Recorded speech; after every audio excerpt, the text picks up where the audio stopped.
Did you know at the American Socialist Conference of 2019, socialists discussed the need to eliminate the American family? Ugh. Allow me to explain. They believe that replacing individuals and family units with one large collective of humans paves a very smooth path for the future implementation of socialism, where the government controls pretty much everything, including the economy and all industries. You might be thinking, but Morgan, come on, that's just weirdo socialists, don't cherry pick. Well, okay, in 2020, the self-identifying trained Marxists of Black Lives Matter even attacked the, quote, Western prescribed nuclear family structure, end quote, but were quick to remove the language from their website once major backlash came their way, for good reason. Even weirder, this year, in 2021, I discovered a book titled Why Women Have Better Sex Under Socialism.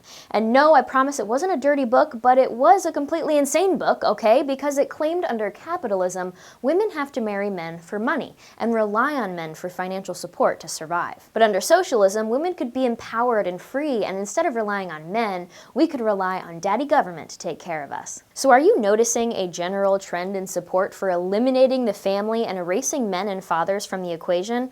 That reminds me of an interesting speech made back in 2008 by the one and only President Barack Obama.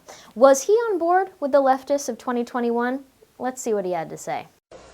That of all the rocks upon which we build our lives, we are most dependent on the family.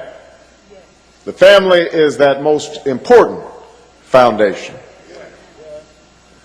And we are called to recognize and honor how critical every father is to that foundation.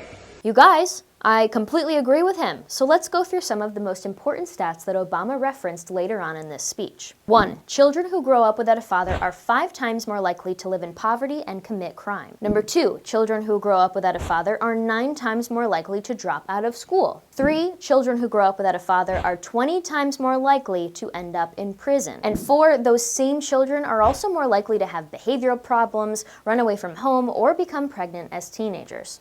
Perhaps you're confused because you see a stark contrast between Obama and today's left. What happened to our country since 2008? Or maybe you're also confused as to why the left would push against the nuclear family when all of the numbers are so clearly in favor of it. Maybe you even assumed that Black Lives Matter and the democratic socialists in our country had our best interests at heart. Oh, that's cute. Well, when you consider the bigger picture and lessons throughout history, we've got 2 things here to learn. First of all, since 2008, we've seen a major rise of leftism in America, and there is a big difference between a liberal and a leftist. The leftists are groups like Democratic Socialists, Black Lives Matter, and Antifa. They sound quite different than liberal Obama, don't they? And number 2, history proves that socialists and Marxists thrive in chaos, division, and increased dependence on government. So it only makes sense that they would target one of the largest factors that creates free, independent, and successful individuals, the nuclear family. Don't fall for the left's dangerous narrative. Embrace individualism, love family, children, classical liberalism, and capitalism. All the stuff that makes our individual lives and our country so great. Thanks for watching, and stay tuned for more videos.